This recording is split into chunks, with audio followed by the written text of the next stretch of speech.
أهلا بكم في حلقة جديدة من قناة موبايل تك. النهاردة هنتكلم عن أهم وأفضل الموبايلات في الفئة الاقتصادية لعام 2024. في الفيديو ده هنقارن بين 4 موبايلات هامة وهنغوص في تفاصيل كل جهاز عشان نعرف مين فيهم يستحق يكون في جيبك. هنناقش الأداء والكاميرات والبطارية والتصميم وحتى ميزات النظام. لو دي أول مرة ليك على القناة ما تنساش تعمل لايك واشتراك عشان توصلك كل التحديثات الجديدة. الأجهزة اللي هنقارن بينها سامسونج جالاكسي A15 وأوبو A38 وشاومي ريدمي 13 سي وريلمي 11. هنبدأ بالمقارنة بين الشاشات والتصميم لأنها دايما بتكون أول حاجة تلفت الانتباه لما تمسك الموبايل في إيدك. سامسونج جالاكسي A15 بيتميز بشاشة سوبر أموليد فول اتش دي بحجم 6.5 بوصة و90 هرتز، وده معناه إنك تحصل على ألوان حية وزوايا رؤية واسعة، وده بيخليه مناسب لمشاهدة الفيديوهات ولعب الألعاب. أما بالنسبة للتصميم فهو كلاسيكي وأنيق، بيجي بإطار بلاستيك لكن بيحسسك بالجودة عند الاستخدام مثل عادة موبايلات سامسونج. أما عن ريلم 11 بيجي بشاشة سوبر أموليد بجودة فول اتش دي من 90 هرتز 6.4 من 10 بوصة، والشاشة دي بيتميز بألوان مشرقة وحيوية جدا، وده بيعطي تجربة بصرية ممتعة، خصوصا مع تصميم رفيع إطار نحيف اللي بيخلي الجهاز سهل الحمل والاستخدام اليومي. التصميم بيجي بزجاج أمامي وإطار بلاستيكي مع لمسة نهائية لمعة في الخلف، وده بيديه شكل مميز. أما عن أوبو A38 بيجي بشاشة IPS LCD من نوع IPS LCD 6.56 بوصة اتش دي بلس. ده معناه انك تحصل على جودة شاشة مقبولة جدا في الفئة السعرية دي، ولكن من غير التضحيات الكبيرة في الأداء. الشاشة كويسة للاستخدام اليومي، الشاشة تظل سلسة 60 هرتز بس، ولكن كويسة لحد ما في الفئة دي، كويسة في الاستخدام اليومي. والتصميم تقليدي ولكنه عملي، بيجي بإطار بلاستيكي ولكنه بيحسسك بالثبات والمتانة. شاومي ريدمي 13 سي بيقدم اي بي اس شاشة من نوع اي بي اس ال سي دي بحجم 6.74 بوصة اتش دي بلس، ودي بيعتبر اكبر شاشة قلنا عنها في الفيديو ده. الأجهزة اللي بنتكلم عنها الشاشة بتيجي بألوان كويسة، ولكن مش الشاشة بتيجي بألوان معقولة ولكن مش بنفس حيوية الأموليد. التصميم عصري مع خلفية بلاستيكية متينة، وده بيخليه مناسب للاستخدام المكثف أو اليومي. الأداء وتجربة الاستخدام. دلوقتي نيجي للأداء وتجربة الاستخدام، ودي من أهم النقاط اللي بنركز عليها لما بنشتري موبايل جديد. ريلم 11 بيجي بمعالج هيليو جي 99 ومتميز في الفئة الاقتصادية، ده بيخليه اختيار مثالي ومتميز في الفئة الاقتصادية محبي الألعاب والاستخدامات المكثفة زي التصفح المتعدد والتطبيقات الكبيرة. كمان الجهاز بيجي بذاكرة 8 جيجا رام، وده بيساعد في التبديل السريع بين التطبيقات والحفاظ على الأداء السلس حتى مع تشغيل تطبيقات كتيرة في الخلفية. تقدر تعتمد عليه في تشغيل الألعاب التقيلة بدون مشاكل، وتجربة المستخدم بشكل عام هتكون ممتازة جدا. سامسونج جالاكسي 15 بيستخدم نفس المعالج هيليو جي 99 زي ريلمي 11، وده بيوفر تجربة قوية وسريعة في نفس الوقت. ومع 6 جيجا رام الجهاز بيكون قادر على التعامل مع التطبيقات اليومية بكل سهولة. تقدر تقول إن هو موبايل متوازن ومناسب لمختلف الاستخدامات اليومية، سواء كنت بستخدمه في تصفح الإنترنت أو الألعاب البسيطة أو حتى التواصل الاجتماعي. أوبو A38 بيجي بمعالج ميدياتك هيليو جي 85. الجهاز ده بيقدم أداء جيد للاستخدام اليومي، مناسب للتطبيقات الأساسية زي التواصل الاجتماعي، تصفح الإنترنت واستخدام التطبيقات البسيطة. بيجي 4 جيجا رام بيكون كافي للاستخدام العادي، لكن ممكن تواجه بعض البطء في الأداء لما تفتح تطبيقات كتير في نفس الوقت. شاومي ريدمي 13 سي بيعتمد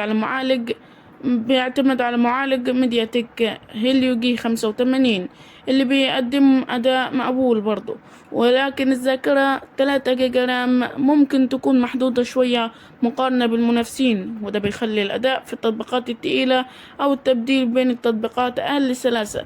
الجهاز مناسب للي عايزين موبايل للاستخدامات الأساسية بس. الكاميرات دايما بتفرق مع المستخدمين، والنهاردة هنقارن الكاميرات في الأجهزة دي بالتفصيل. ريلم 11 بيجي بكاميرا رئيسية بدقة 108 ميجا بكسل، ودي واحدة من أفضل الكاميرات في الفئة دي. الكاميرا دي بتقدر تلتقط تفاصيل دقيقة وصور بجودة عالية حتى في الإضاءة المنخفضة. كمان بيجي بكاميرا أمامية بدقة 16 ميجا بكسل اللي بتدي صور سيلفي واضحة وجميلة، وده بيخليه اختيار ممتاز لمحبي التصوير. سامسونج جالاكسي 15 الكاميرا الرئيسية بدقة 50 ميجا بكسل، ودي بتديك صور بجودة كويسة ومناسبة للاستخدام اليومي. الكاميرا الأمامية بدقة 8 ميجا بكسل اللي بتدي صور سيلفي معقولة، لكن ممكن تكون التفاصيل أقل مقارنة بالريلم 11. الجهاز ده بيقدر يديك تجربة تصوير متوازنة ومعقولة في الفئة السعرية دي. أوبو A38 الكاميرا الخلفية بدقة 50 ميجا بكسل اللي بتقدر تديك صور بجودة جيدة جدا بس مش بنفس تفاصيل ودقة الريلم 11. الكاميرا الأمامية بدقة 8 ميجا بكسل واللي بتقدم أداء مقبول للسيلفي، ولكن ممكن تحتاج بعض التعديل على الصور للحصول على أفضل نتيجة. شاومي ريدمي 13 سي بيجي بكاميرا 50 ميجا بكسل بس الأداء بيكون أقل شوية مقارنة بالأجهزة الأخرى في التصوير، خاصة في الإضاءة المنخفضة. الكاميرا الأمامية بدقة 5 ميجا بكسل بتديك صور سيلفي معقولة بس ممكن تكون أقل وضوحا وتفاصيل مقارنة بالباقيين. البطارية وسرعة الشحن من الأمور المهمة اللي بنهتم بيها اللي بيدور على موبايل اقتصادي. ريلم 11 البطارية 5000 ملي أمبير مع دعم شحن سريع بقوة 67 واط، واللي بيشحن الجهاز لغاية 50% في حوالي 17 دقيقة. اللي ده بيخليه خيار ممتاز للناس اللي عايزة موبايل يفضل معاهم طول اليوم بدون ما يحتاجوا يشحنوا كتير. سامسونج جالاكسي 15 البطارية نفس الساعة 5000 ملي أمبير، وده بيديك عمر بطارية ممتاز. الجهاز كمان مدعم الشحن السريع، وهو مش سريع قوي بقوة 15 واط اللي بيقدر يشحن البطارية بشكل معقول جدا في وقت قصير. أوبو A38 البطارية بنفس الساعة 5000 ملي أمبير مع شحن سريع بقوة 33 واط، واللي بيشحن الجهاز بالكامل في وقت معقول جدا، وده بيكون خيار كويس جدا للناس اللي بتستخدم الموبايل بشكل متواصل طول اليوم. شاومي ريدمي 13 سي بيجي ببطارية 5000 ملي أمبير، وده بيديك عمر بطارية ممتاز. الجهاز بيدعم شحن بقوة 18 واط، وده بيكون أبطأ مقارنة بباقي الأجهزة بس لسه بيقدر يشحن الجهاز بشكل معقول. ميزات إضافية وتحديثات للنظام. خلينا نتكلم عن ميزات إضافية موجودة في الأجهزة دي وأهمية تحديثات النظام. ريلم 11 بيجي مع نظام تشغيل أندرويد 13 مع واجهة ريلمي يو آي، وده بيديك ميزات إضافية زي تحسينات في أداء البطارية وتحديثات الأمان تحديثات أولوز ديسبلاي. كمان الجهاز بيدعم ميزة الأولوز أون ديسبلاي اللي بتديك معلومات سريعة من غير ما تفتح الشاشة. سامسونج جالاكسي 15 بيجي بنظام تشغيل أندرويد 13 مع واجهة One UI كور 5.1 اللي بتوفر تجربة استخدام سلسة ومع العديد من المميزات الجديدة. سامسونج دايما معروفة بتحديثات النظام الدورية، فممكن تتوقع انك هتحصل على تحديثات الأمان لفترة طويلة. الجهاز كمان اللي بيخلي استخدام دارك مود، اللي بيدعم وضع الدارك مود في الليل مريح للعين. اوبو A38 بيجي مع نظام تشغيل اندرويد 13 ومع واجهة كلر او اس 13.1 اللي بتركز على تحديثات الأداء وسهولة الاستخدام. الواجهة دي معروفة إنها بتديك العديد من الميزات زي التحكم بالإيماءات وتحسين إدارة البطارية. كمان أوبو معروفة إنها بتوفر تحديثات أمان دورية، وده بيضمن لك حماية بياناتك. شاومي ريدمي 13C بيشتغل بنظام اندرويد 13 مع واجهة ميو اي 14. الواجهة دي مليانة ميزات زي تحسينات على واجهة المستخدم، ادوات التحكم اللي بيحسن من التجربة، ووضع الجيم تيربو للعب. شاومي برضو من الشركات اللي بتهتم بتوفير تحديثات دورية لأجهزتها. التقييم العام وملخص الاختيار. في النهاية خلينا نلخص كل اللي قلناه. كل جهاز من الأجهزة دي بيتميز بحاجة معينة، فاختيارك بيعتمد على أولوياتك واحتياجاتك. ريلم 11 الأفضل من حيث الأداء والكاميرا بفضل معالج قوي وكاميرا عالية للدقة، وبيكون مناسب جدا لو أنت من محبي الألعاب أو الصوت أو التصوير. كمان شحن سريع يعتبر ميزة كبيرة. سامسونج جالاكسي 15 بيقدم تجربة متوازنة جدا، وبيجمع بين الأداء المقبول والشاشة الممتازة ودعم سامسونج التحديثات. ولو بتدور على جهاز من علامة تجارية معروفة وموثوقة، سامسونج هتكون اختيار كويس.